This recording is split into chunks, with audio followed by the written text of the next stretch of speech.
ladies and gentlemen. Good evening, everybody, and welcome to Carving It Up Live right here on Twitter, as well as the Carving It Up YouTube channel and the Grid Network YouTube channel. As always, I'm Bryson Carver. Very excited to be right back in the seat, in this studio, on this show with you, the incredible audience who makes this show work. Don't forget to hit that big red subscribe button. It helps the channel grow exponentially. We're trying to get to 1,000 subscribers. We are 4 away, ladies and gentlemen, from 900. The Chiefs video that I did the day after the Super Bowl is really blowing up right now. So everybody that's watched that video and subscribed as a result of it, thank you so much. If we can get to 900 subscribers by the end of the show, that would be phenomenal. But it's so exciting to be back this see. A lot has happened in the last 2 weeks, man. You know, I needed to take some time, recharge my batteries, get ready to go. Listen, man, went to Disney World for a little bit, man. Met Chewbacca. Like, it was a great week. Okay. Great 3 weeks. And a lot's happened. In particular, what's new in the National Football League, most notably with my team, the Pittsburgh Steelers, at the most important position, which is, of course, quarterback, which I'll get into in just a second. We got a lot to discuss. Okay, Dak Prescott is currently being sabotaged by the Dallas Cowboys. I'll discuss why in 30 minutes and why I do not believe Dak Prescott will be a Cowboy in 2025. You'll want to stay tuned for that. Also, why the Bears, and I'll talk about Justin Fields just a second, absolutely made the right move in moving Justin Fields, basically all but ensuring they will take Caleb Williams, USC quarterback, one of the best prospects that I've ever seen, number 1 overall in this draft in about a month and a half. Definitely going to want to stay tuned for that. Also, Aaron Donald retired on Friday. Congrats to Aaron Donald on an awesome career. No doubt first ballot Hall of Famer. Why Aaron Donald is one of the 3 greatest defensive players of all time, as well as why Saquon Barkley is not the impactful signing that a lot of folks are making it to be for the Philadelphia Eagles. All of that coming up later on today's show and throughout today's show. I didn't have time to get into the Kyrie hook shot yesterday, which was nuts against the Denver Nuggets. Wemby's another crazy Wemby stat line. We'll get to plenty of NBA as time goes on. March Madness now, men's, women's brackets. A lot of great stuff there coming up this week, but it's all NFL. And it starts with the Pittsburgh Steelers, so here we go. But first, my Pittsburgh Steelers are back in business, y'all. And you know what? I have been, as a brand new Steelers fan, of which I became this past July. Folks may not know that I was a Cowboys fan for a long time, and simultaneously, due to his days at Mississippi State, I'm a Tennessee fan, big SEC guy. I was a Dak Prescott fan. And the fact that the two, happened to cross paths and join forces, so to speak, in 2016 made me very happy. So when Jerry Jones screwed over Dak in the 2020 contract negotiations and Dak messed up his ankle, I'm like, you know what? I'm done with the Cowboys. I'll always support Dak and whoever he plays, but I can no longer be a Cowboys fan. And for a lot of reasons, Jerry doesn't exactly show an inclination to try and build a championship team. We'll get into that in a half hour. So for a few years, I was like, who should I pick? I decided to pick Pittsburgh this past July. And one of the reasons is because winning culture, history of winning. And one of the concerns and the criticisms that I had of Pittsburgh, in particular last season, was the fact that it felt like over the last few years, even as an impartial observer for years of the Steelers prior to becoming a fan of last season, it was, okay, classic Pittsburgh Steelers defense. They're amazing. TJ Watt's the best defensive player on planet Earth. Okay? They draft really well. George Pickens, holy crap, that kid is talented. Najee Harris is productive. Jalen Warren, one of the steals of a draft last year. Okay? Deontay Johnson, who's no longer a Steeler, he's a Panther now. Productive guy. Pat Freiermuth, good. Offensive line, progressively getting better. Mike Tomlin, great coach. And the offensive coordinator has zero creativity whatsoever, and the quarterback situation is one of the worst in the NFL. And when reports had surfaced over the last few months that the Steelers were strongly considering sticking with Kenny Pickett, and that the new hired offensive coordinator, Arthur Smith, who I said the day he was hired, love this hire, look at the success he had in Tennessee with Ryan Tannehill of all guys, I'm like, you're really going to run this back with Kenny Pickett? In a division with Joe Burrow, Lamar Jackson, and whoever Cleveland runs out there next year, who knows? We'll see. But whoever it is, Deshaun Watson, Joe Flacco, who's a Colt now, whoever, they're better than Kenny Pickett. It would make me sort of reconsider, okay, is this just about maintaining the non-losing record streak for Mike Tomlin, or is this about winning? My apologies, Coach Tomlin. And my apologies, Omar Khan, the general manager of the Steelers. They make two of the best bargain deals for quarterbacks that I've seen. So last week, they go out and get Russell Wilson for $1.2 million after he was released from the Denver Broncos. Keep in mind, this is a Russell Wilson who was better than the entire Steelers quarterback room a year ago. By the way, all stats and graphics provided by Alfred Parsard Jr. at the Grid. Shout out to Alfred. He cooked up this graphic for you, okay? Pittsburgh's quarterback room last year, all of last season, 13 touchdown passes, 9 picks, about 201 yards per game passing, 66.3% completion, passer rating of about 90, and Mason Rudolph's 3 games really goose those numbers a lot. Russell is better, and listen, I've been critical of Russ more than that in just a second. Russell is better in literally every statistical category. Double the touchdowns in less games, less picks, more yards per game, slightly better completion percentage, and a sizably better passer rating near 100. Russell Wilson is no longer the Russell Wilson of that he was in Seattle. That's not debatable, of course, and we all know that. And I have been very critical of Russ in particular, as a former fan of Russ, in particular of his leadership.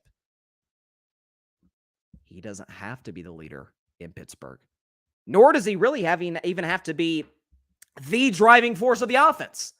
Keep in mind, again, Steelers quarterback room, 13 touchdown passes last year. Guys by name of Pickett, Trubisky, and Rudolph, all 3 of which are on new teams now, got them to 10 wins and a playoff berth in a game that they were somewhat competitive with Buffalo, although Buffalo was better throughout.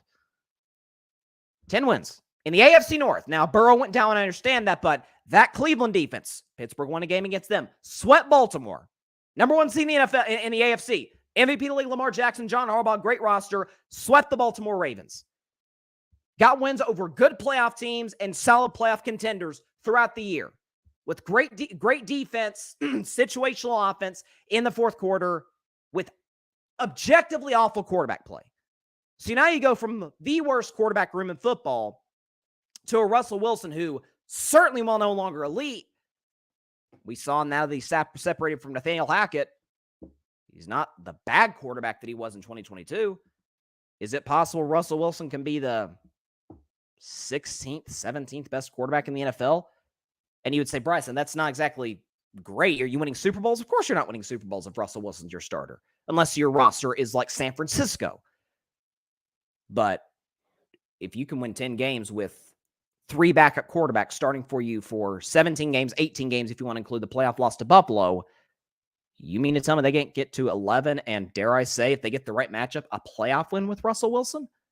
So they go from an unbelievably low ceiling quarterback room led by Kenny Pickett to a low-ish ceiling with Russ, but a high floor now that he's got a good creative offensive coordinator with Arthur Smith, weapons including George Pickens, including Jalen Warren, Najee Harris, Pat Freiermuth, reports saying the Steelers could add either Tyler Boyd or Mike Williams and maybe draft a guy. Yeah, that works. So the veteran, sure thing, plug-and-play guy, ready to go. And if Russell doesn't work, you're not going back to Kenny Pickett because they traded him to the Philadelphia Eagles. Thank God. Hearing the reports, Kenny Pickett, and how bad of a teammate he was. After the Russell Wilson trade, folks, reportedly Kenny Pickett canceled workouts with his wide receivers. So as a horrible look, and Kenny Pickett doubled down on it today in his Philadelphia Eagles press conference, saying that I don't regret how I handled the situation. I handled it the right way. Happy trails, Kenny. Philadelphia is the right place for you. Point being, if Russell Wilson doesn't work, first of all, okay, cost $1.2 million. Who cares? 1-year contract. You move on. And you can also move to a kid who's not as good as Russ, but has a very high ceiling and is much younger than Russ in Justin Fields. If we include his rushing stats, let's compare Justin Fields to the Steelers quarterback room a year ago. Justin Fields, again, including rushing stats, 20 touchdowns to the Steelers, 13. Just as many interceptions. So, again, not great. Way more yards per game, 46 more yards per game with Justin. Again, his legs are a significant factor in that. Less of a completion percentage and slightly less of a passer rating. We understand that. But has Justin Fields not been viewed, sorry for my cracked voice, has Justin Fields not been viewed as the prototypical project quarterback where, man, his floor, man, yikes. But his ceiling, well, we've seen it. Now, am I saying Justin Fields is going to be Michael Vick? Probably not. Does he have the potential to be that? Sure. With good coaching, a good defense backing him up, good weapons, a stable culture in Pittsburgh, a mentor in Russell Wilson, who seems to be all into the Steelers culture. We'll see how time goes on. We'll see. But thus far, good stuff I'm seeing from Russ in these press conferences. I don't know. Seems like that works. So the Steelers, they did something that I was not 100% sure they were capable of. In that, in the Mike Tomlin era, it has been about defense first, and we're going to play complementary offense. Now, some of those Big Ben teams with Antonio Brown, Le'Veon Bell, Martavis Bryant back in the day, those were some explosive offenses who happen to have terrible defenses that just didn't, the timelines were really off there. Once the Steelers defense got good, the offense tailed off because Big Ben got hurt, and the offensive, the quarterback situation was not good in Pittsburgh. Mike Tomlin's been a defense-first guy, and I feel like that's came at the expense of kind of adapting and adjusting to the modern offensive game. This shows me I was dead wrong on that. The willingness to pivot after 2 years, and I've always had the Bill Parcells rule, right? Bill Parcells used to say, and I think in some cases it remains true, although you could argue maybe it doesn't now, that you give a quarterback 3 years when you draft him, especially in the first round. First year, developmental year, just he's going to go through growing pains. Year 2, you need to see a big jump from year 1, and if by year 3 you're still not certain if he's the guy, you move on. Pittsburgh said, yeah, Kenny's not the guy. Arm strength is not there. Accuracy is really hit and miss. Athleticism's fine. It's not close to, some of the other quarterbacks, in particular Justin Fields, that we've seen. The ceiling just flat out is not that high. And we're not going to be loyal, which to me is one of the worst words in sports in many cases. We're not going to be loyal to the guy just because he played at Pitt and we used a first-round pick on him. We are going to do what the Giants, prime example, still have not done and really can't do now that they're paying the guy so much money, didn't do with Daniel Jones. Be like, yeah, he's not that good. We need to move on. Pittsburgh, to their credit, and this is why they've won 6 Super Bowls, the willingness to make the smart decisions and the smart, hard decisions when they need to be made, sat out there and said, this is not going to win a Super Bowl, and that's the standard in Pittsburgh. Mike Tomlin has said, and I've challenged him on this. See, because how much respect I have for Mike Tomlin, I hold him to a certain level. The standard is the standard. And over the last few years, I'm like, is the standard 9-8, 10-7, maintain the non-losing streak thing? Is that what they're gunning for at this point? Just to maintain a streak rather than take one step back to go 2 steps forward? It appears that Mike Tomlin said, yeah, this is about winning Lombardies in Pittsburgh. Omar Khan said the same thing. You could argue Mr. Rooney in the front office, the owner of the team, was kind of who sparred these 2 guys to go out and make these necessary changes. So again, if Russell doesn't work, if Fields doesn't work, you draft a guy. And who's better at drafting players than Pittsburgh? Now, in fairness, to me, I've said this many times on the show, finding a franchise quarterback is probably the single hardest thing to do in sports. Because he could be the first overall pick in the draft. He could be undrafted. He could go Mr. Irrelevant Brock Purdy. He could go 10th pick Patrick Mahomes. He could go mid-rounds Dak Prescott, Kirk Cousins. He could go pick 199 Tom Brady. It's quarterbacks come in all different shapes and sizes. But when you find your guy, you better keep him. But you got to find him first, which is unbelievably difficult and is not down to exact science. Otherwise, a lot of teams would have found their quarterback by now. See Chicago, who looks like they'll be taking Caleb Williams. More on that in a couple of minutes. But I think Pittsburgh doing what they did shows that, okay, they have evolved as an organization in the sense of loyalty is nice. Again, loyalty is good when you're loyal to the right things. You should be loyal to TJ Watt. He's awesome. You should be loyal thus far, again, he's still a young player, to George Pickens and to Jalen Warren. Guys like Alex Highsmith, but be aggressive. Go and get Patrick Queen for the Baltimore Ravens. Steal your again, second best linebacker probably in the division, right? And Patrick Queen. Steal him from your biggest rival, the Baltimore Ravens. When you look across the board, Steelers are aggressive on defense, aggressive going out and getting quarterbacks. And there's a report that came out today on the Rich Eisen show. I forget what the guy's name is. I apologize for not quoting the guy. That the Steelers are reportedly going after another number one receiver type guy. That's not Mike Williams, by the way. So as a Steelers fan, I'm feeling good. Am I expecting Super Bowls? Of course I'm not expecting Super Bowls in 2024. They're not on the level to compete with Kansas City yet. Or frankly, not even with Baltimore to compete for Super Bowls. Not yet. I don't think they're on the level. Buffalo's taking a million steps back, so we'll see what they are. But Kansas City, Pittsburgh still a ways away from that. But are they building in the right direction? Are they adapting as a franchise? No question about it. And I commend Mike Tomlin and I commend Omar Khan. And I'm willing to sit back and say, I had questions about y'all, but as the Shaq meme goes, remember the Shaq meme when he's talking to Christian Wood? I apologize. I wasn't familiar with your game. Shout out to Omar Khan. Shout out to Mike Tomlin, the Pittsburgh Steelers. Right back in business. Very happy today as a Steelers fan. All right, so first of all, sorry, I've got a little bit of a strained voice.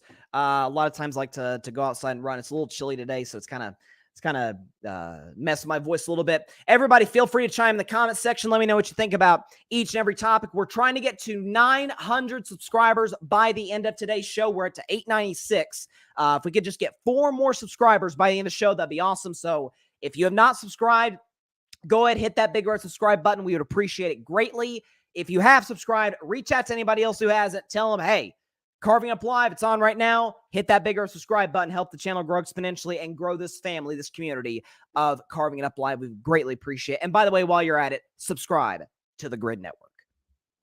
By the way, shout out to EJ Savage. Boys in the Zone hosted the 8 o'clock spot in my absence last week. Shout out to him. He did a fantastic job.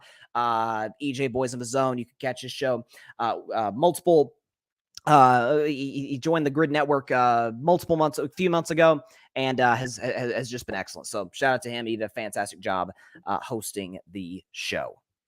All right, as I try to get my voice back into a rhythm, let's transition to the other side of the Justin Fields situation with Chicago. So again, Justin Fields, I always have a rule that if there's 5 quarterbacks taken in the first round, and this year it looks like there could be 6 potentially, we'll see.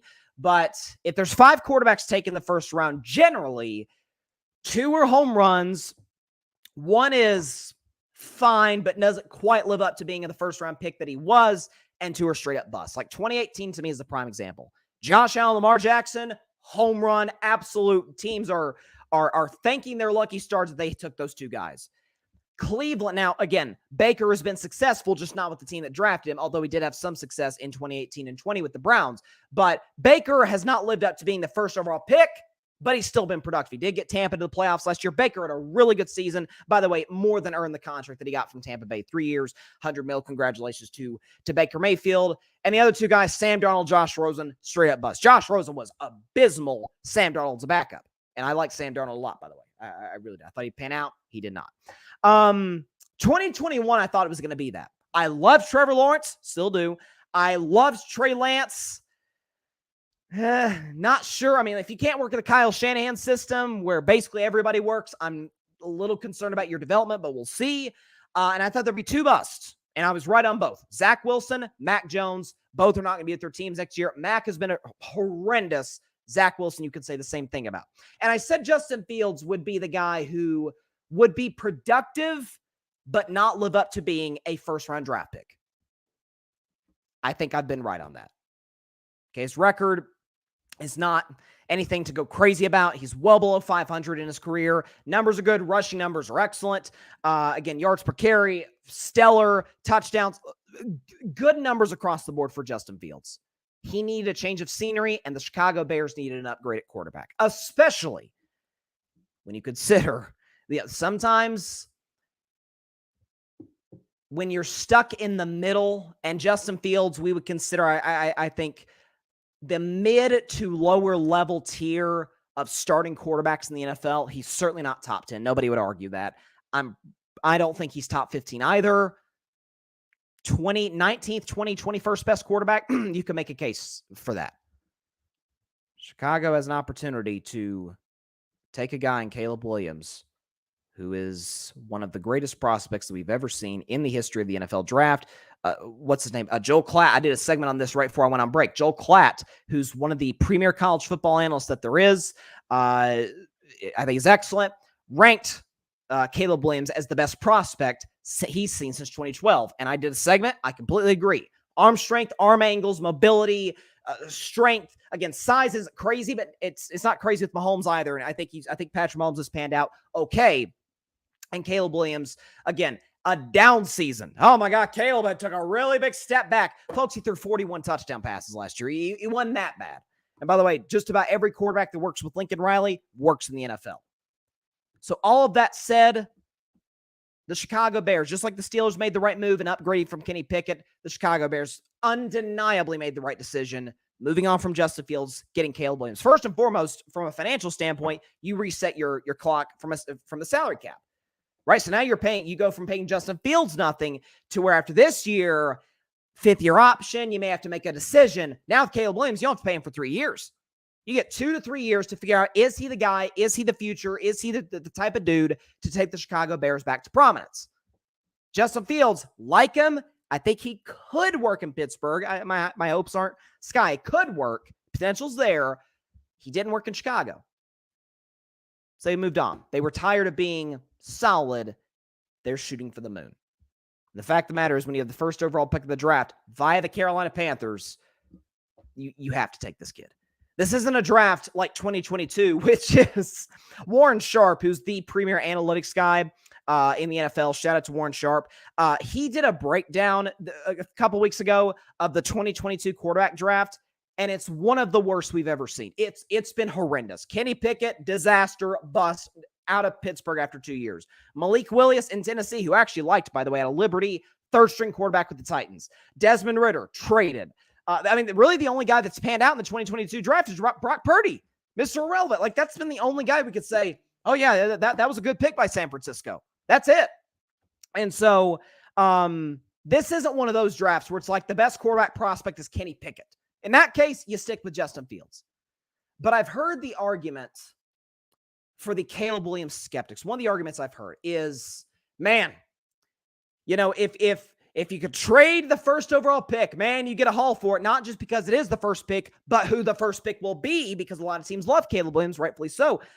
You get a lot of draft picks in return, in addition to the first-round pick, the high first-round pick you already have. But you know what that means, right? That means you have to hit on those picks.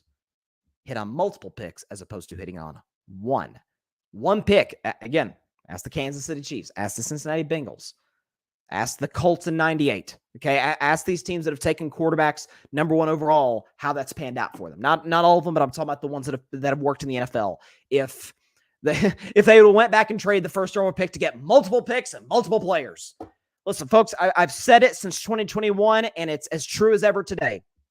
This is a quarterback and to a certain degree, offensive play caller league. It just is. When you have the best coach in the NFL, Andy Reid, best quarterback in the NFL, Mahomes, you're going to reel off a dynasty. Okay, Travis Kelce, Chris Jones, you need those pieces, L'Jarius Sneed, but you can get by with having one of the worst receiving corps in the NFL. Why? Head coach is the best and is a brilliant play caller. Quarterback's the best and is a magician. You get a Caleb Williams, whose ceiling I don't think is Mahomes, because Mahomes' ceiling is greatest quarterback ever. I'm not saying he is. I'm saying he is the GOAT. I'm saying his ceiling is the GOAT. But his ceiling from a talent perspective, I think, is unquestionably top 10 quarterback of all time.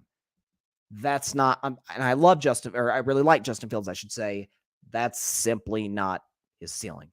And when you consider the Chicago Bears, in their history, have never had a quarterback throw for 30 touchdowns or over 4,000 yards, you need to take the swing when a guy like this becomes available. So again, folks talk about like, man, this is risky. You trade a Justin Fields, who's a productive player. Record isn't great, but he's good. We all agree on this. It works. That's risky, man, to move on for the first overall pick. I would argue it's more risky to trade the first pick, roll with Justin Fields, kind of cross your fingers. I hope he develops by year 4. We're 4 years in. It's still, does it work? Does it not? And you have to hit on multiple picks. Like that to me is the way bigger gamble. Because at that point, if those picks don't pan out, Ryan Poles losing his job. Matt Eberflus losing his job. A lot of folks are going to be looking for employment that are within the Chicago Bears organization. That's point blank. So I think if you're the Bears right now, this was an obvious move.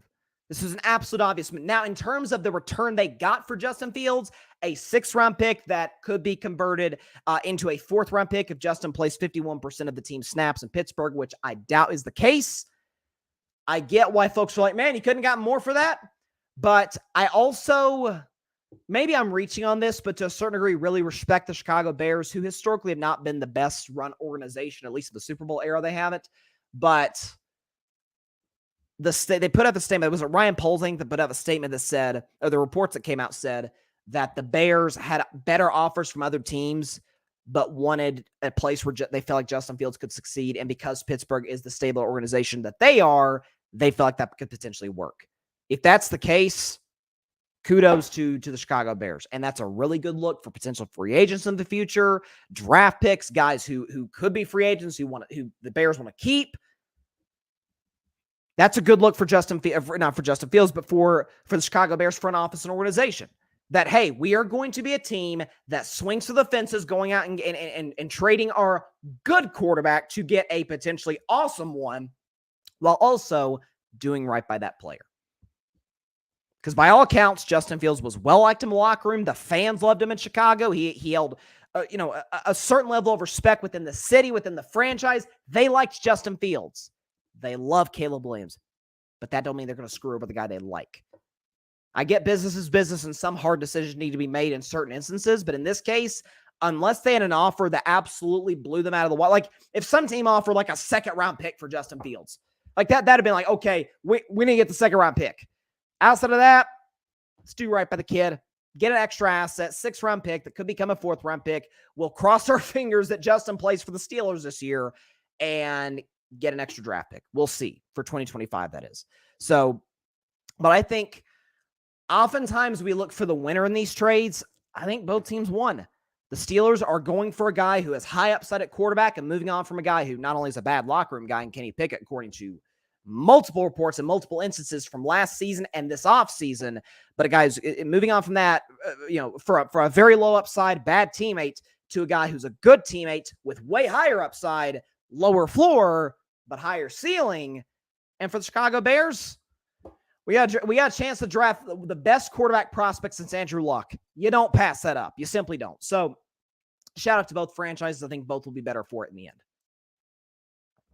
I really do. But I'm telling you that this is a great quarterback draft, and I'm curious to see where pick 2 goes, who Washington takes. Like it feels like the 2nd best quarterback discussion changes every day. Like on some days, it's Jaden Daniels. There's a lot of hype around JJ McCarthy that, quite frankly, I don't totally get.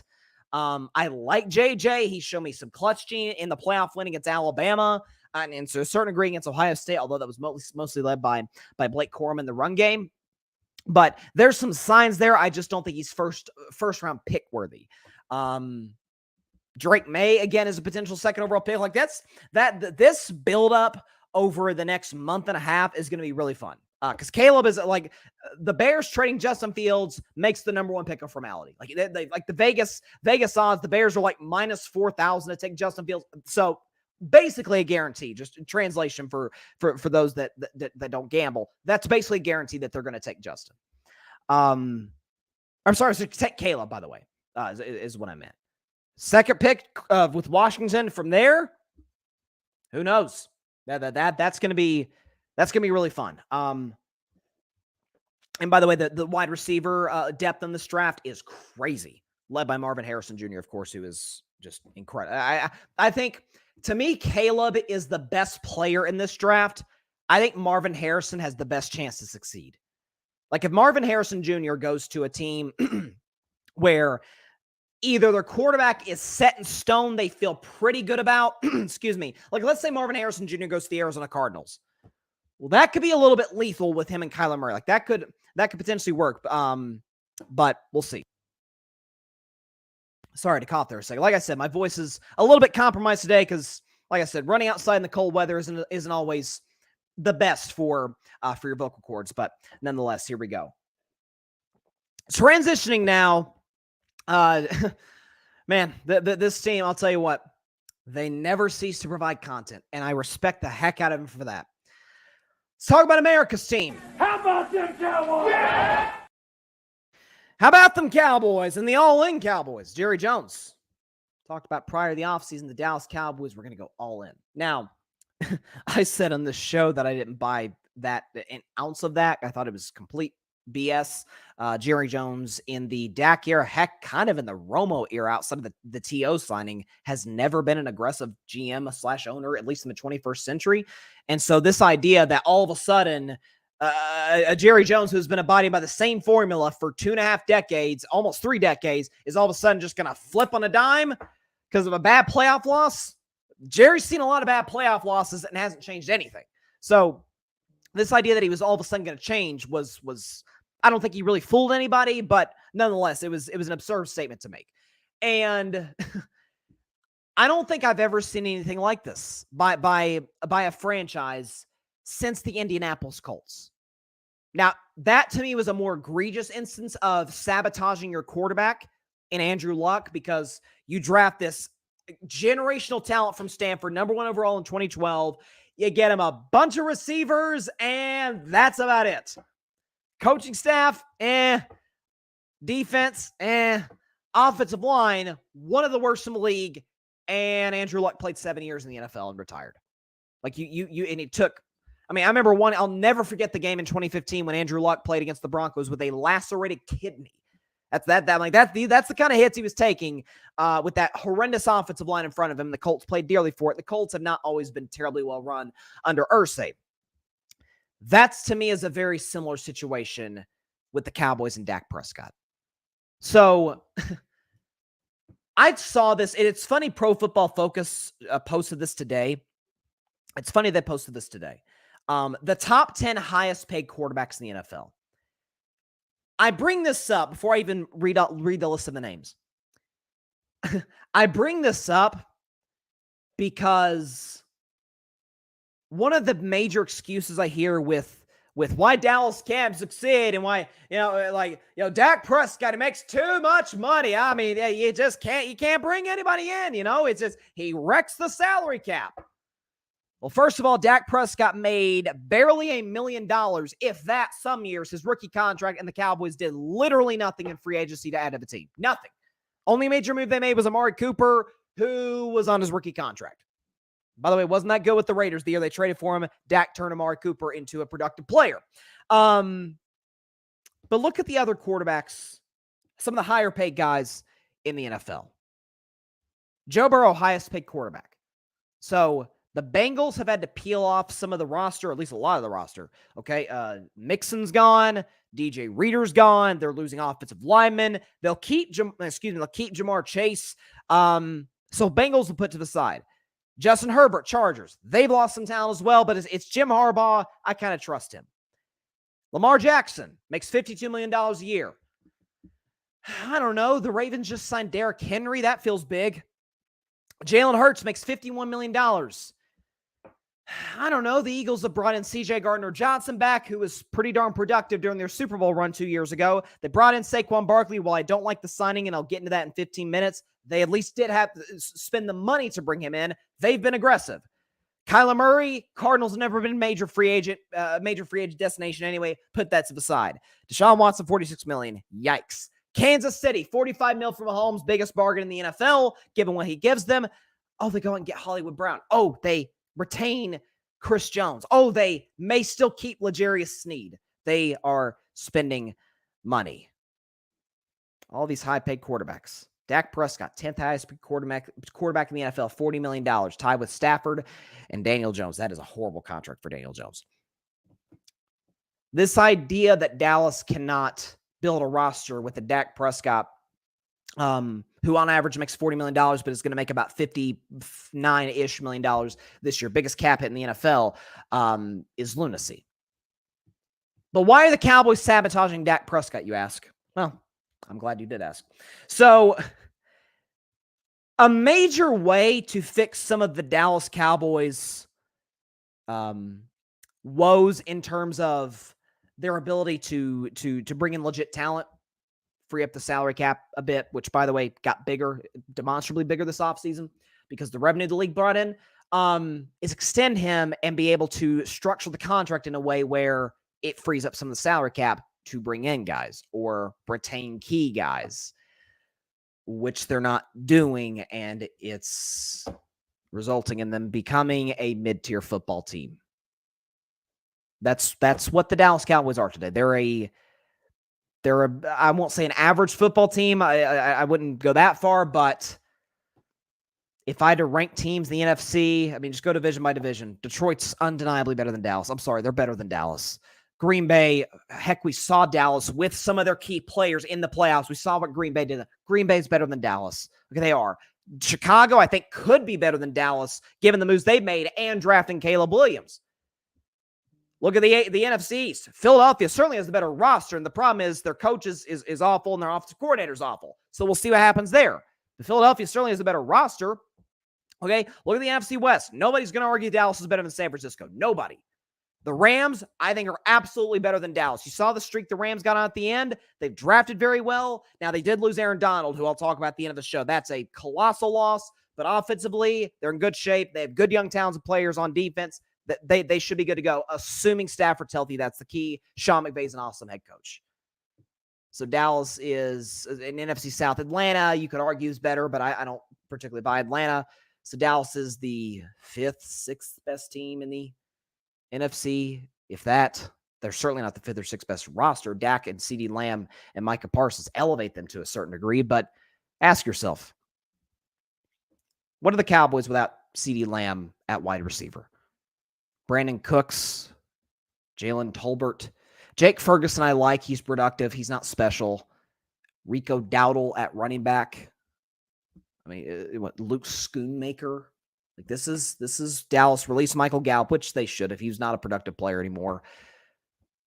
They're not a very good wide receiving core, which is why I made the case for most of last season until Lamar went on a crazy streak at the end of the year that Dak should have been league MVP. Because when the whole Dak Prescott, Brock Purdy debate, Brock Purdy's the MVP. Give Dak those receivers and see what he does. Okay, he's leading the league in touchdown passes with CeeDee Lamb and a bunch of guys. Like, come on, this is okay. Dallas has let Dorrance Armstrong, productive pass rusher, walk. They let Tyler Biadasz walk. They've let Dante Fowler, again, third down pass rusher, walk. And they let Tyron Smith walk. A top 5 left tackle. Probably the second most important position on an offense to quarterback is left tackle. Protect his blind side. Unless you're Tua, then it's right tackle. And you just let him walk out the door. And to the Jets' credit, they snagged him. Now Aaron Rodgers has a left tackle in New York. Here's why I think this is happening. Dak Prescott has 1 year left on his deal. Jerry Jones, let's just disregard his all-in segment because we knew that was a bunch of nonsense. I think Dak Prescott and Jerry Jones have had icy to me is the best word to describe. Icy of a relationship. They've had so much of an icy relationship to this point. I mean, remember when Dak paid Jerry 3 years ago, or Jerry paid Dak 3 years ago and told him to his face at the press conference, I overpaid you, man. Can't imagine that does wonders for their relationship, to put it mildly. I think Jerry and Dak, at least the two sides, Dak's agent Todd France maybe, certainly is involved in this situation. I think this has become a situation where Jerry has said, you know what? We are not extending Dak. This news came out from Field Yates very recently. If I could pull this up here, they did restructure Dak Prescott's contract. If I could pull this up here, is a tweet from Field Yates. Do we have it? Here it is. Okay, so this is from today. Field Yates on Twitter.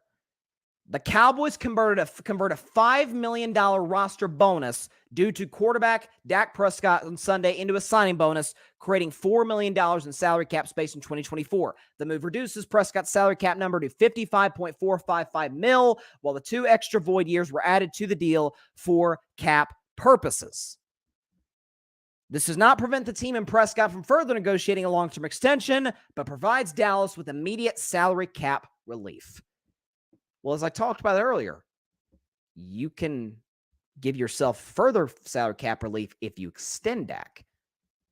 The fact to me that they went ahead and restructured now before a deal got done tells me a deal ain't getting done. I think Dak has essentially said, you know what? Jerry's clearly not putting the team around me.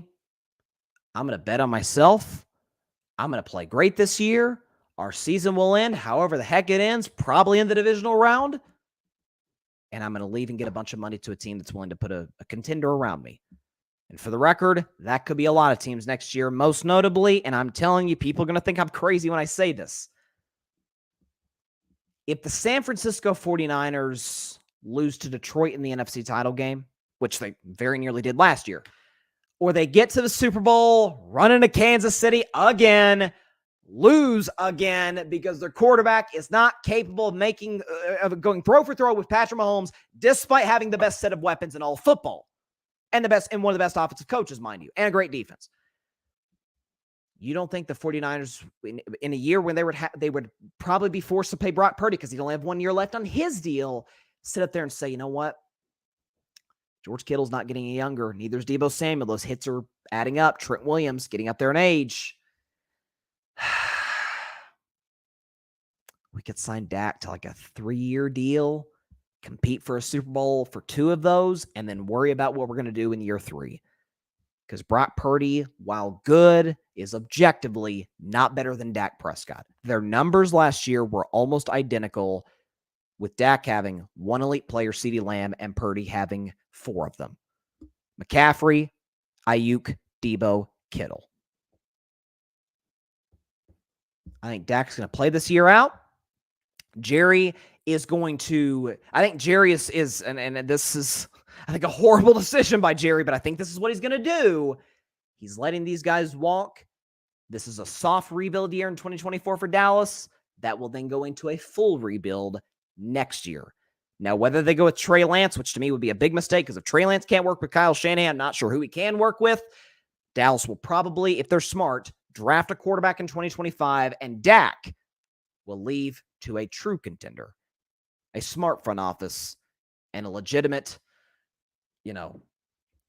not in over his head owner and general manager for that matter. So I think I think Dak is about to do what I called on him to do 3 years ago in the 2021 offseason, which is, Dak, you can get paid elsewhere. Dallas is not the only team that can pay you. Now, is there extra financial incentive to stay in Dallas given the endorsements and being the quarterback of the Dallas Cowboys? It's pretty good for your wallet. There's no question about that. You know what else is good for your wallet? Lombardies. Dallas ain't getting one of those anytime soon. I think the last 29 years have showed us that. Absent quarterback, absent coach, absent roster. There's been one constant, and his name is Gerald Wayne Jones. Dak, nor any quarterback who ever plays in Dallas, is going anywhere with that guy on top. I think Dak and Jerry, whether they've discussed it or their two sides have discussed it, Dak and his agent Todd France have discussed it, I think this is the last year that Dak Prescott wears the star on his helmet. And as a Dak guy, I am thrilled. Why else would Dallas have went ahead and restructured it now, the last year of his contract now, before a deal got done? That tells me they'll make another cute little move in free agency. They just signed Rico Dowdle today, signed Eric Kendricks. They signed their freaking long snapper last week. That was their big move, prior to the Eric Kendricks signing, and let Dak walk. To which I'll be very happy.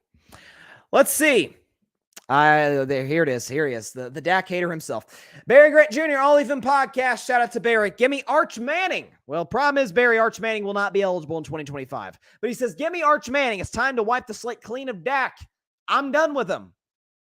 Well, Barry's been done with Dak. And he and I have had our spars about Dak for many, really ever since we've known each other. So, but yeah, I think this is And frankly, I think it's good for both sides. Now, can Dallas rebuild? Of course they can't rebuild. Like, what people forget about the Dallas Cowboys, their last two franchise quarterbacks, they lucked into both of them. Tony Romo was an undrafted free agent. You think they saw this in Tony Romo? Otherwise, they would have drafted him. Dak, if they thought Dak was good, they would have passed over him 3 times. The first 3 rounds of the draft. I mean, Jerry Jones wanted to trade back into the first round in 2016. People forget this, to trade for to draft Paxton Lynch, who, by the way, I kind of liked out of Memphis that year in college. Paxton Lynch was a major, like Josh Rosen level bust. He was terrible. He wanted Paxton Lynch. Then in the 4th round, he was going to take Connor Cook, who was a quarterback from Michigan State, who got drafted by the Raiders. That left Dak as the best quarterback left. And obviously, I think that worked out pretty darn well. Certainly relative to where he's drafted. I don't think that's even arguable. So yeah, I think, again, finding quarterbacks is not an exact science, as I talked about earlier with Caleb Williams and the Chicago Bears situation there with Justin Fields, Caleb Williams. And you think the grass is greener on the other side, Dallas, but careful. By the way, how about this? Okay, I'm a little bit threatened now. I feel a bit threatened for Dak Prescott. So I just threw out the possibility maybe San Francisco comes available if they lose, because Brock Purdy is a bit limited. And I like Brock Purdy more than Jimmy Garoppolo. People got that twisted. But this says, according to Schefter, that the 49ers are giving Joshua Dobbs, my man, a 1-year deal that includes $2.25 million fully guaranteed with $750K in playtime incentives. So Dobbs is now going to be Brock Purdy's backup. Interesting. Listen, y'all know how I feel about Space Dobbs. I have a very soft spot in my heart for Josh Dobbs. He's the first Tennessee quarterback that I can remember rooting for the Vols. So, again, soft spot in my heart for Josh Dobbs. He had some great moments last season. He beat Dallas. He had the incredible win against Atlanta. I know he had a win against the Saints last year. So, nice bargain deal for the San Francisco 49ers. In that case, I feel a bit threatened. Now, Joshua Dobbs is not Dak Prescott, obviously. But I'm just saying. But, yeah, all signs point to Dak leaving. Like, there's been Dak has alluded to, like, yeah, we're going to get a deal done. Jerry and Steve, yeah, we're going to get a deal done with Dak. But all the reports in Dallas from trusted sources, Jane Slater, chief among them, saying, like, this is not inevitable. Like, it's not imminent is the word that they've used. This is not imminent. This is no guarantee. Well, they have some things to work through. The deal's going to get done. I'm telling y'all, folks, I don't think it's going to get done. Now, maybe that's just me hoping deep down my heart that Dak goes to way greener pastures, into teams that actually are attempting to compete for Super Bowls rather than the ones that's just sitting on their hands and only care about TV ratings and how much their franchise is worth. But maybe it's hoping against hope. But I think the evidence in recent months show they're not. I don't think they're closer than they were when the season ended. Let's put it that way. But either way, the Cowboys aren't going anywhere this year. I mean, they'll be a playoff team because Dak and CD will carry them there. They're not going anywhere this year. And by the way, you know what? If Russell Wilson and Justin Fields don't work in Pittsburgh, could have a free agent Dak Prescott on the market. Excuse me. Dak Prescott with Arthur Smith, George Pickens, Mike Tomlin as the coach. Woo! Now, in that case, might be smelling Lombardi. I mean, if we could sweep Baltimore with Kenny Pickett and Mason Rudolph, what do we do with Dak Prescott? Man. But we got to get through 2024 first. Okay, we got to worry about this year before we worry about 2025. All right, shifting, excuse me, staying in the NFC East and shifting to the Philadelphia Eagles. I don't get the Saquon Barkley deal at all for the life of me. Now, is Saquon Barkley an upgrade over what they had? DeAndre Swift, Miles Sanders the year prior? Yeah, he is. Okay, let's see. I'll get to Saquon Barkley in a second. My man, Boston Sports Summit, Tim Barnard is in the comments. By the way, check out the Boston Sports Summit every Wednesday night at 7 p.m. Eastern, right after my show on Wednesdays. Excuse me. He says, what more does Dak need? I feel like Jerry has given Dak all of the weapons and an O-line, yet they can't win a playoff game. Well, first of all, excuse me, the best offensive line is gone now. Like Tyron Smith's out the door. The center, Tyler Biotish, he's gone too. He went to Washington. And Biotish wasn't great, but again, that's your starting center that you have to replace now, and my guess is his backup isn't the answer. In terms of the weapons, I don't know if you watched the Cowboys last season, Tim. Couldn't separate their lives outside of CeeDee Lamb. Brandon Cooks got the occasional, go route in there. It's not really go out in the red zone, but Dak would occasionally find him in the red zone. Jalen Tolbert made a couple of catches against Philadelphia, I remember, in a game last year, but Michael Gallup did nothing a year ago. And by the way, I think a stat showed that Tolbert and Gallup were like among the bottom 10 receivers in terms of separation. So your best receiver is amazing. CeeDee Lamb, he's top 5 receiver in the league. He's awesome. Your number 2 guy, Brandon Cooks, is so good that this is his 5th team in 10 years. And your number 3 and 4, Tolbert and Gallup, are bottom 10 in the NFL in separation. That ain't good weapons. It's just objectively not. I mean, Baltimore had better. Zay Flowers, Odell Beckham Jr., Rashad Bateman, Mark Andrews when healthy. The injury kind of hurt Baltimore at the end, certainly against Kansas City. The only major move that Jerry has ever made in the Dak era, and he didn't really make that many outside the TO trade or TO deal in the Romo era, is trading for Amari Cooper, which wasn't that big of a deal because he was on. They did give a first-round pick, but he was on his rookie contract. So I think this notion that Jerry has, he's put the perfect team around Dak. Dak just can't. What? Have you seen the Cowboys' offensive numbers with Dak out of a lineup? They're abysmal. They're not Lamar Jackson out of a lineup for Ravens bad, but they're bad. Cooper Rush is a good backup. But that's not gonna work long term. Trey Lance dang sure ain't working. Okay. Trey Lance is a higher upside. Cooper Rush is the better quarterback today. The team down. I mean, listen, how many times do we need to see, year in and year out when Dallas plays the big boys? Some games they won. They beat Detroit. They beat Philadelphia. Like they beat some good teams last year. But how many times do we need to see them in some of these games where they straight up don't match up with some of these teams? Defensively, certainly don't match up because they're a defense built on speed, not on physicality. We'll see if that changes with Mike Zimmer coming in. But offensively, again, if 88 ain't open, nobody's open. So, again, put Dak in Pittsburgh, put Dak in San Francisco. It's over. It's San Francisco winning the Super Bowl. It is over if that happens. And I think the Niners would at least consider it.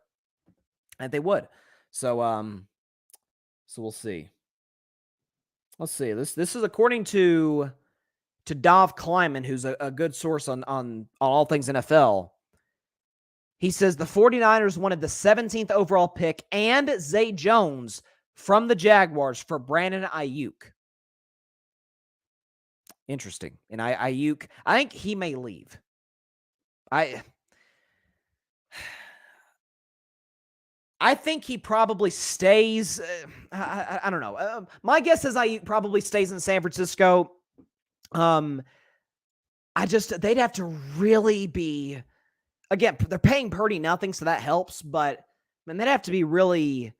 What's the word I'm looking for? They'd have to be really good with the salary cap to make that work because they're paying Debo, they're paying Kittle, they're paying McCaffrey, they're paying Bosa, they're paying Trent Williams. Like that. That would be kind of tough.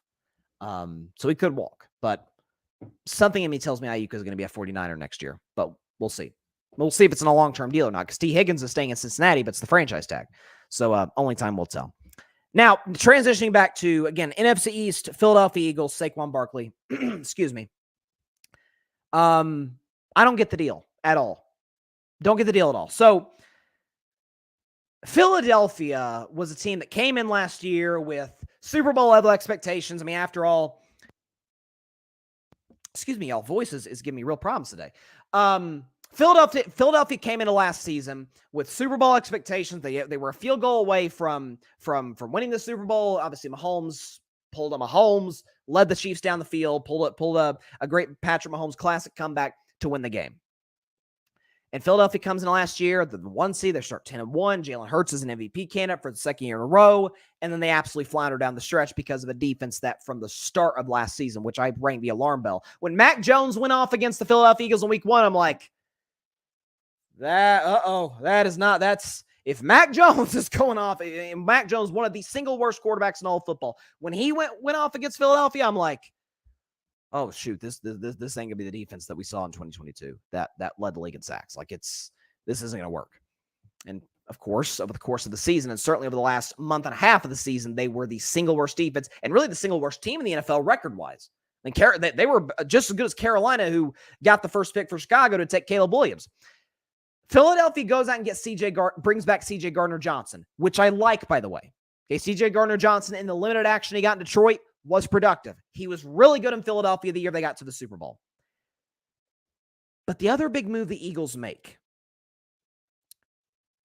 they get Saquon Barkley, who was a free agent from the New York Giants. I don't get this for the life of me. Again, the contract. 3 years, $37 million. 3 years, $37 million for Saquon, with a couple of years at the end that can be finagled. They're paying him, about $10 million a year plus, depending on, how they can finagle the salary cap.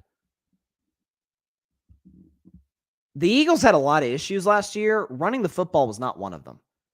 So this feels like, to me, the Eagles adding Saquon Barkley, this feels like the NFL equivalent of the Phoenix Suns trading for Bradley Beal. And I remember when they made that trade last summer when Phoenix got Bradley Beal, I'm like, what the heck are they doing? Bradley Beal's a productive player, but he gets hurt often, like Saquon. He's really good at his peak, like Saquon. And he's a strength that was already really good and didn't necessarily need an upgrade, like Saquon. But again, Bradley Beal was added to a team, and Devin Booker's one of, if not the best shooting guard in all basketball. So now you're going to move Devin Booker to point, that's not what he specializes in. That just doesn't seem to work. Saquon Barkley, from a fit perspective, it works in Philadelphia. I think he'll be really productive this season. He will see holes in Philadelphia he never at any point saw with the New York Giants. Because every single week, every single game, when you're playing the New York Giants, 26 is the guy that can beat you. Daniel Jones not beating you. Tommy DeVito, Tyrod Taylor, whatever quarterback. And Eli Manning was still there when they drafted Saquon Barkley. None of those quarterbacks scared you. None of their weapons outside of Odell when Saquon first got there scared you. A.J. Brown scares you. Devontae Smith scares you. Excuse me. Dallas Goedert scares you. Saquon Barkley scares you. So, and by the way, they did lose Jason Kelce, which is a massive loss to retirement. Shout out Jason Kelce on a fantastic Hall of Fame career. But, excuse me. Now Saquon Barkley is going to have more open holes than ever. But that wasn't Philly's problem. They were top 10 in both rush yards per game and rush yards per attempt. And by the way, that's including brotherly shove. So I'd be curious to see Philadelphia's rush yards per attempt absent the brotherly shove. Like that to me would be really interesting. Like my guess is it would be significantly higher. Maybe it would even lead the league. Like that's a stat that I need some of these analytics guys to go out and get and track, because that would be very fascinating. That wasn't Philly's problem, though. Saquon Barkley's contract is almost identical to Patrick Queen's contract, who signed with my Pittsburgh Steelers. And did they not need a linebacker last year, or did they not need a linebacker? Secondary was atrocious last year. Darius Slay had a bad year. What's his name? Number 24, the guy. Oh my God, Bradbury. Horrible season. Excuse me. Horrible season last year for Philadelphia. You think Patrick Queen would smoothen those things out a little bit? Middle of the defense, great tackler, can stop the run, can cover, has a couple of interceptions on his resume and a stat sheet. What does Saquon Barkley add? Excuse me. That the Philadelphia Eagles do not. They can run the football effectively with DeAndre Swift, just like they can run effectively with Miles Sanders, just like they can run effectively with Jalen Hurts. I don't see how that really helps them at all. So will Philadelphia be better next year? I don't think they'll have the late season collapse they did last year. I don't think they'll be over the last month and a half of the season the worst team in all of football. Do I think they got better? Not really. They did upgrade a defensive coordinator. They added C.J. Gardner-Johnson. But offensively, Nick Sirianni's still there. They added Kellen Moore. Why they did that is beyond me. And they lost Jason Kelce. And they added a strength to a strength that, by the way, was still even relatively productive when they were floundering at the end of the season. Like, they were still rushing for over 100 yards a game. They were still fine in that regard, even during their late season collapse, much less for the duration of the season when they were really good for the first 11 games. I don't know. I look at the Philadelphia Eagles and I don't really see how that really puts them over the top. I know it looks sexy when you see Jalen Hurts, A.J. Brown, Devontae Smith, Saquon Barkley, Dallas Goedert. It looks good. It's going to be, fun to play on Madden 25. Does it make them that much better of a football team? I don't think so. And for the Giants, the fact that the Giants didn't even offer Saquon a deal, my rule in paying running backs. I think you got to be real careful with it. To me, a running back is position, just draft every 4 years. You can take a guy every 4 years. Running back is position. The second they're on their second contract, they almost immediately decline. Derrick Henry and Christian McCaffrey are the outliers to that. And by the way, both will probably wear gold jackets at some point in their lifetimes. Except for if you have a young quarterback, you have a lot of cap space, like Jonathan Taylor with the Colts, with Anthony Richardson. I think you need to make sure you provide the kid a steady run game. Jonathan Taylor's still in the prime years of his career, be able to give him that stability. That to me makes sense. Jalen Hurts making a lot of money. A lot of guys in Philadelphia are getting the bag or getting paid. I don't see how it makes them better. As for the Giants, you decided to let Saquon walk and give Daniel Jones $40 million. It's beyond me. But, hey, Giants added Brian Burns, so hasn't been all bad. But, again, this is sort of the reverse, where I think the Steelers won the Fields trade. I think the Bears won the Fields trade. In this case, this wasn't a trade, but Giants did not get better losing Saquon. I don't really think Philly got that much better by adding Saquon. Will Saquon be productive? Yes, but there's the injury concern. Saquon will be going into year 7. Usually, running backs in year 7 in the modern era are not on the upwards trend. Certainly from a health standpoint when they've suffered major injuries in the way that Saquon has. So, especially the fact that, Derrick Henry, 30 years old, 2 years, $16 million with the Baltimore Ravens, that's basically a perfect deal. Because Derrick Henry's probably only going to be productive, to a Pro Bowl level, all-pro level for another 2 years. Baltimore's a great running team. It works for him. $8 million is perfectly reasonable for a guy of his caliber at his age. That to me is a great deal. Josh Jacobs with the Packers, I don't hate it. I don't love it either. You still not paying Jordan Love a ton of money. My guess is the Packers will wait until next year to extend him because he's on going to be on the 5th-year option. But, we'll see what happens with that. But this of all the running back signings, this to me is the one that made the least sense. But I will say this for the running back class, like Josh Jacobs, Saquon, Tony Pollard. Tony Pollard got a deal from the Tennessee Titans, guys like that. They were complaining, hey, nobody will pay us. Well, got their money now. So in that regard, props to the running backs. I want to see everybody get their money. Yeah, that's how I am. My thing is, man, if you put the time and you put the work in, if you got an opportunity to cash in. You get your money while you still can. So in that regard, shout out to the running backs. That does not mean I necessarily agree with some of the teams. Philadelphia at the top of the list for paying said running backs. Now Baltimore, again, because the contract with Derrick Henry, it makes perfect sense. And certainly puts fear in me as a Steelers fan that we got to deal with Derrick Henry twice a year, but only time will tell. Like I said, again, apologize for the voice stuff. Really infiltrated that segment. But in general, definitely very excited to be back in the seat in the studio on the show on this network. Barry says, Tim, you're the man. You see it. Talking about the what more does Dak need? Again, I'm going to do a segment on this, stacking up Dallas's roster to the rest of the league. It's not I've heard, I cannot tell you how old it's gotten for years. Dallas, one of the best rosters in the NFL.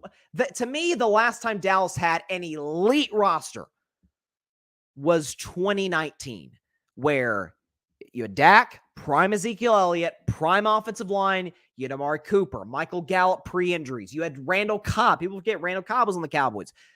It was an old Jason Witten, but nonetheless, Jason Witten was there. You had good defensive players. You had DeMarcus Lawrence. You had Byron Jones. You had some good players on that Cowboys team. Coaching is really kind of what did them in with Jason Garrett. They were horrible in one-score games, and that's really what did them in. We got another comment from G Dead Fan 88. Yeah, Dallas is hoping Dak sucks this year, so stock drops. I think it's a great move bringing in Sanders and his son next year, and bye-bye Dak. Okay. Sanders is, I'll just tell you right now, Deion Sanders ain't going to Dallas. Deion Sanders not going to the NFL. If there's any college coach, hiring a college coach in and of itself historically is very risky. Like Jim Harbaugh and Jimmy Johnson are really the outliers in that regard. But Deion has made it as clear as any coach in college football. I'm not going to the NFL. That does not mean he's necessarily saying at Colorado, he's not going to the NFL. I'm just telling you right now. Deion has made that abundantly clear. And Shedeur Sanders, I really like Shedor's talent a lot. Who knows? He could be the number one overall pick, or at least the first quarterback off the board in 2025. I'm telling you, like, by the way, to a lesser degree, Washington, Kirk's not he's better than Sam Howell. He's better than whoever they tried to toss out there for the last 7 years. Kirk Cousins, he's too expensive. And Washington was one of the single worst teams in all of football in the stretch that the Kirk left. I think Dak's absolutely better than Kirk. And I like Kirk. Top 12 quarterback. GDED Fan 88 says, right, I think they're elite. They cannot be playoff caliber teams, regular season or playoffs. Let's see what we got here. Yeah, I mean, they're just trying to get rid of Dak. Yeah, I really do think that both sides are kind of this feels like to me like when the couple know they're going to get divorced and they're just trying to make the best situation possible for the kids. Like that sounds kind of like a dark scenario, but that's kind of what it feels like, where Jerry's worried about Jerry at this point's more worried about Jerry. Dak at this point's more worried about Dak. Like we're going to make it work this year. We're going to see what happens, play the year out, and then I'm out of here. By the way, Dak will be 32 years old in 2025. Still in the prime of his career and can still make a lot of money. Dennis Wilson, Dallas has more issues than Dak, though. Jerry needs to step back and let his GM and coach do their thing. He needs to not be in the spotlight and get a better scheme for Dak. To their credit, Dennis, I'll keep the comment back up there. To their credit, I've criticized Mike McCarthy plenty for his lack of creativity and complete ignorance of analytics. It was absolutely a better system than what Kellen Moore had in. Right, like the ability, he let Dak throw it deep. He let Dak use his legs. Kellen Moore didn't. Straight up. Did not let Dak use his legs, at least in 21 and 22, and just flat out did not let Dak throw the ball deep. My thing was, I didn't say let Russ cook or let Dak cook. I said let Dak be Dak. The things that make Dak great. Slinging it down the field. Not like a gunslinger, but let Dak take shots down the field. He's historically been one of the better quarterbacks in the league at that. Let Dak move. Is he Lamar Jackson? No, because nobody is, okay? But he can move. He can be mobile. He's good outside the pocket, accurate, cut the turnovers down from 2022, which is more of a scheme thing with Kellen Moore than it was a Dak problem. We saw that with Kellen Moore gone. Dak almost cut his picks in half. So it was a better scheme. That said, Dallas has virtually no running game at all.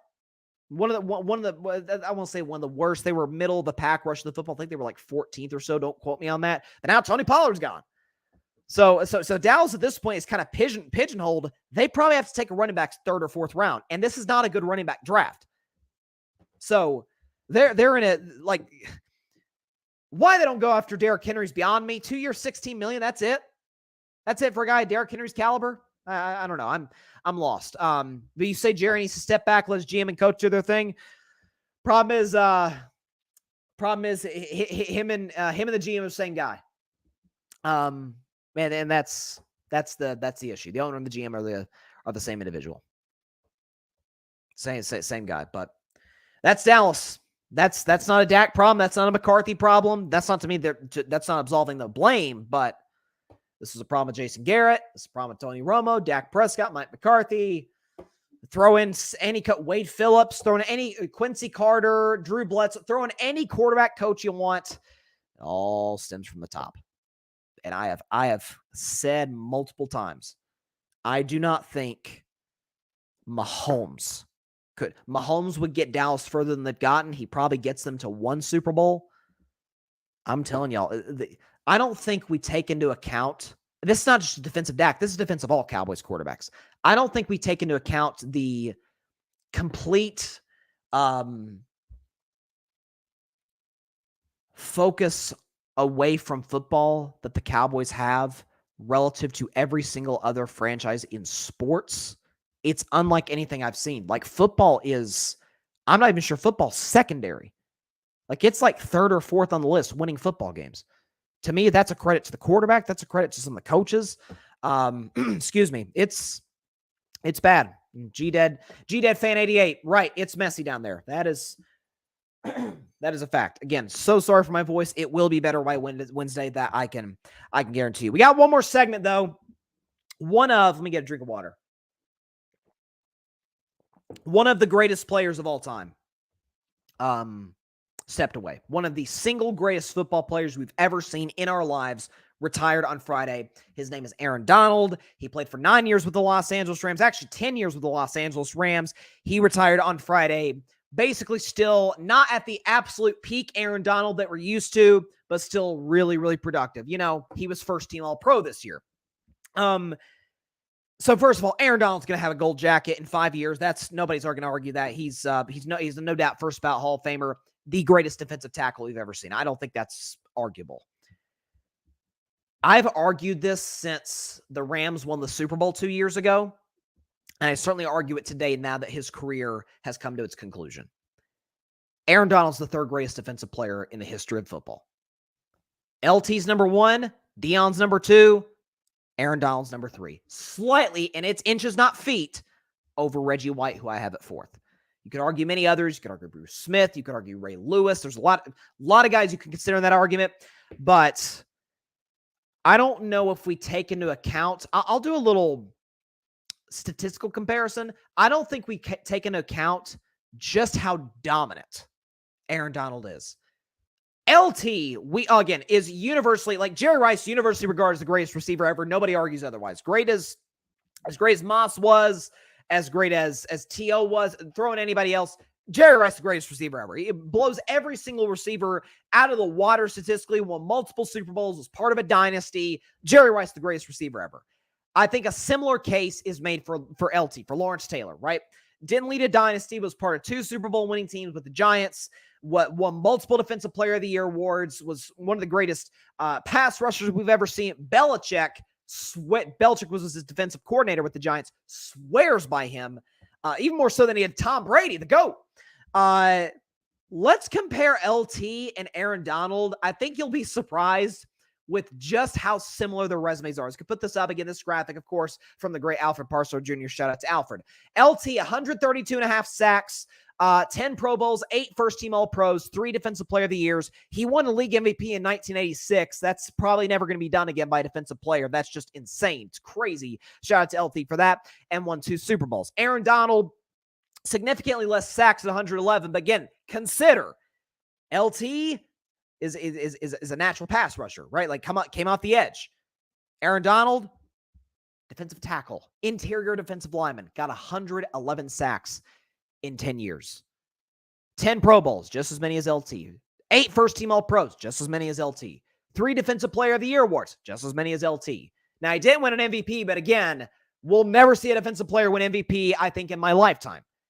1 Super Bowl compared to 2 for LT, but let's be honest, when it comes to Super Bowls, when it comes to comparing players in Super Bowls, we mostly just do that with quarterbacks, and then we also do it with coaches.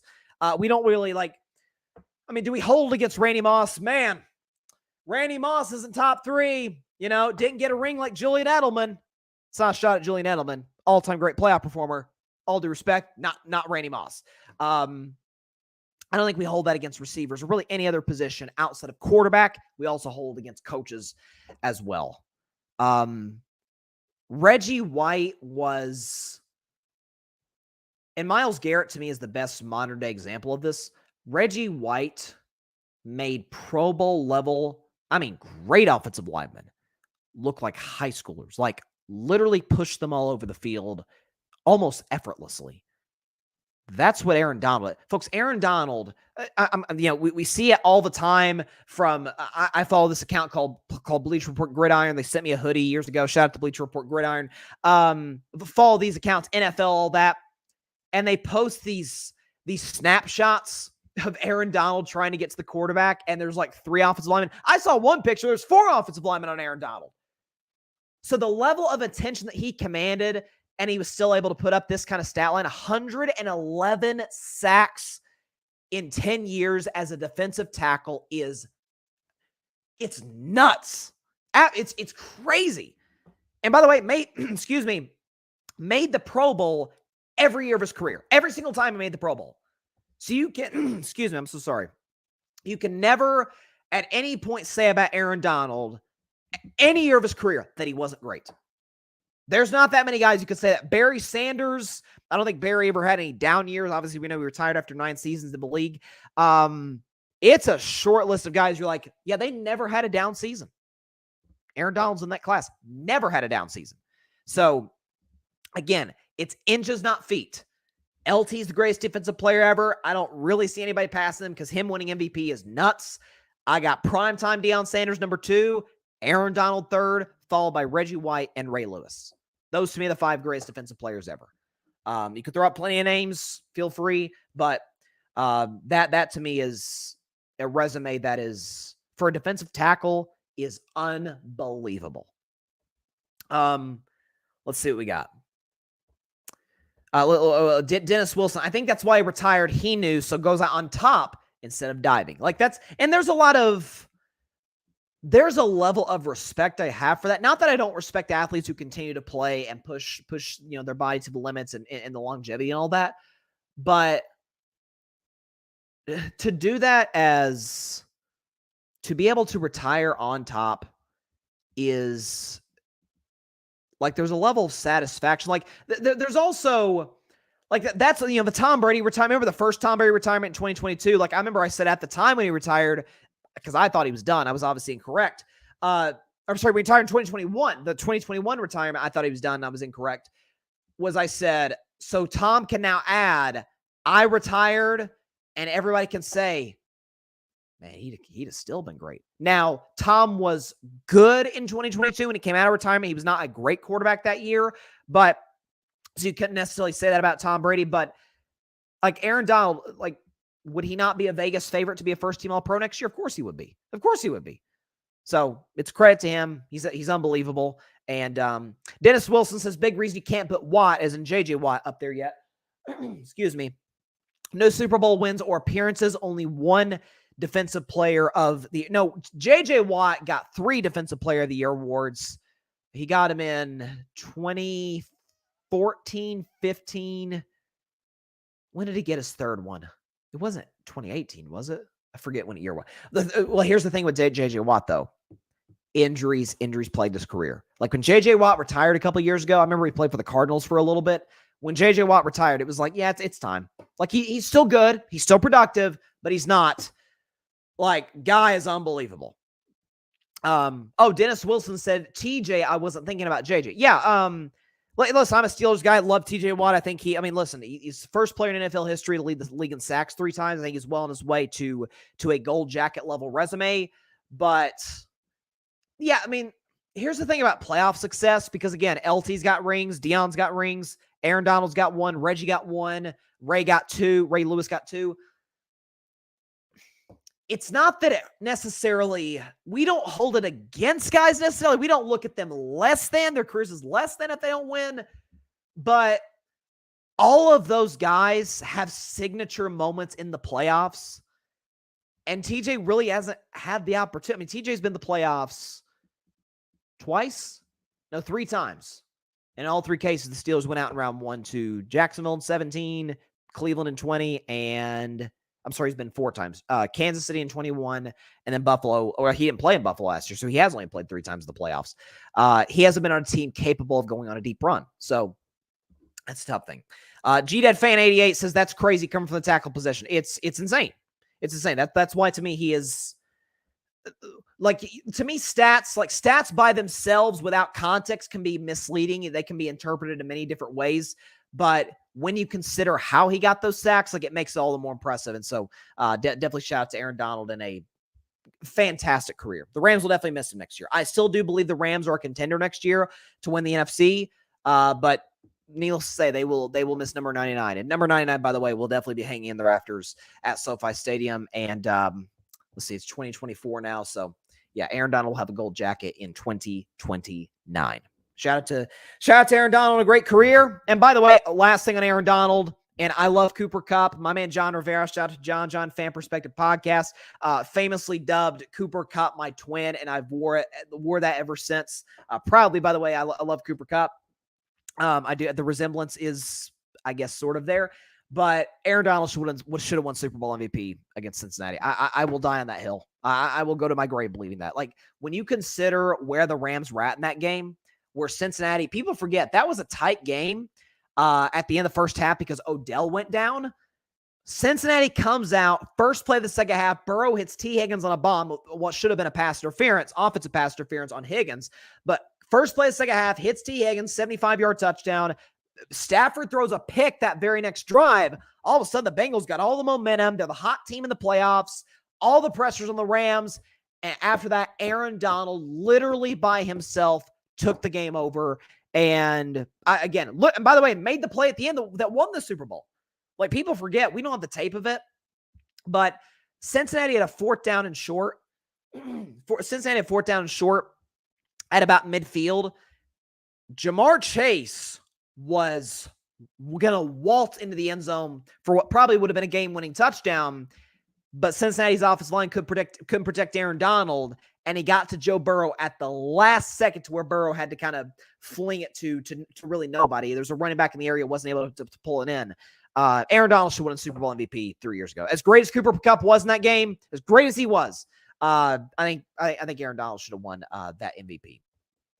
Dennis Wilson, how do you feel about Jefferson? I feel he had a bad rap in LA. Kupp is working toward the record, so getting 80% of the targets, but he has some crisp route running and has the speed to get behind the DBs. I assume you're referring to shoot. What's his name? Van Jefferson. I was like, it's not Vance Jefferson. Van Jefferson, who just signed with my Steelers the other day. He's fine. He's had a bad case of the drops in recent years, which was a problem that plagued Deontay Johnson, which is that, and his attitude is the reason the Steelers traded him to Carolina. Listen, you can never have enough weapons in the building. But I think I don't see Van Jefferson. I could be wrong on this, and if I'm wrong, hey, great. But I don't see Van Jefferson being this major catalyst to a great Steelers offense next year. And I don't think the Steelers will be top 5 necessarily. Can they be top 10? They got the weapons, and they at least have competence at quarterback now. I mean, crap, you plug Mason Rudolph in, they were dropping 30 on teams.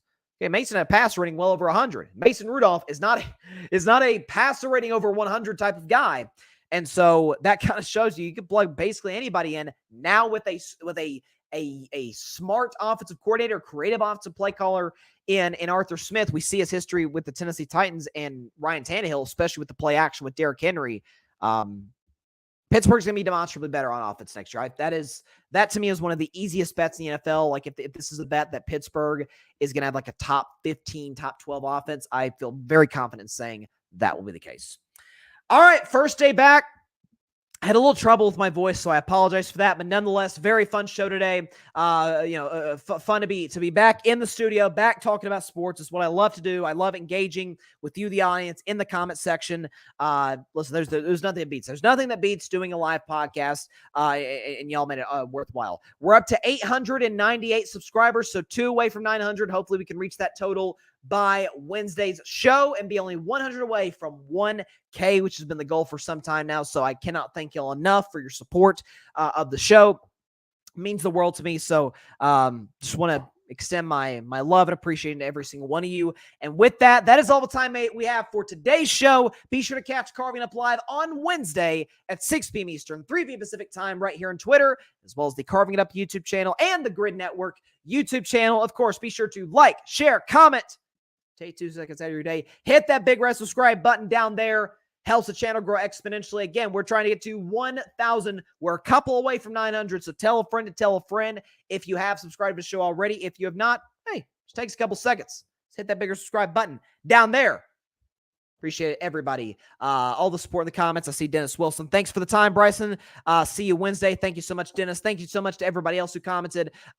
G-Dad Fan 88, Barry Grant Jr., and Tim Barnard, and everybody else who tuned in to today's show. Again, hit that bigger subscribe button down there. It helps the channel grow exponentially. And just as importantly, be sure to go subscribe to the Grid Network. That is GRYD, the Grid Podcast Network, right here on YouTube, as well as any and everywhere you get your favorite podcast, be it Apple Podcasts, Spotify, iHeartRadio, Google Podcasts, any and everywhere you get your favorite podcasts. It's on the Grid Network, where we dare to be different. And be sure to also check out my man Patrick Brown, writing killer articles for the Grid Network website. He just put out one recently, some fantastic stuff. Be sure to check out my man Patrick Brown on the Grid's website. All right, see y'all Wednesday. We got Bryson's Best 10 coming back. We got Carving Up the Context coming back.